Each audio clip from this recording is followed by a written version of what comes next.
ভাবলাম কম বাজেটে ঘুরে ঘুরে ফুচকা, পাগলা পানি আর ডিম ছোলা খাবো, তাই সকাল থেকে অনেক এক্সাইটেড ছিলাম। প্রথমে আমি মিরপুর 1 কোনাবাড়ি বাস স্ট্যান্ডে চলে আসি। সেখানে লেগুনার জন্য অপেক্ষা করে লেগুনা আসতে দেরি হয়, তার জন্য একটা রিক্সা ভাড়া নিয়ে দিয়াবাড়ি ঘাটে চলে আসলাম মাত্র 30 টাকা দিয়ে। পরন্তু সবাই মিলে নৌকায় গেলে ভাড়া মাত্র 5 টাকা করে লাগে, কিন্তু আমি তখন একাই ছিলাম, তাই পুরো একটা নৌকা 20 টাকা দিয়ে ভাড়া করতে হলো। একা নৌকা নদী পার হওয়ার অনুভূতিটা সত্যি অন্যরকম। চারপাশে শান্ত নদী, হালকা বাতাস আর সুন্দর পরিবেশ।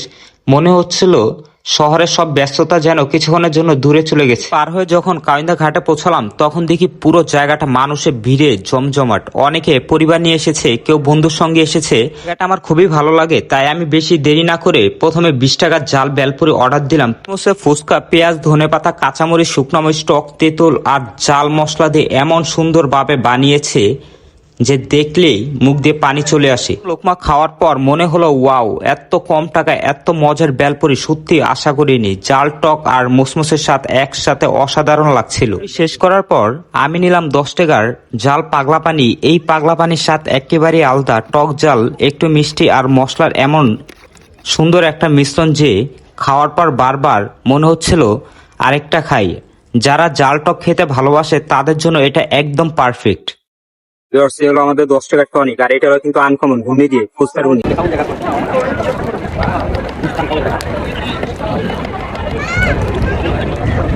এরপর আসলো আমার সবচেয়ে পছন্দের আইটেম ডিম ছোলা।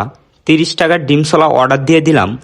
গরম গরম ভুনা সিদ্ধ ডিম, তার সঙ্গে মশলা, পেঁয়াজ, কাঁচামরিচ আর বিশেষ সস দিয়ে সুন্দর করে মাখিয়ে দিল। ভাবলাম এটা যাওয়ার পথে খাবো নৌকায় বসে। খাবার খাওয়ার পাশাপাশি নদীর চারপাশের পরিবেশ উপভোগ করলাম। ঠান্ডা বাতাস, নদীর পানি আর মানুষের আনন্দ দেখে মনটা অনেক ভালো হয়ে গেল।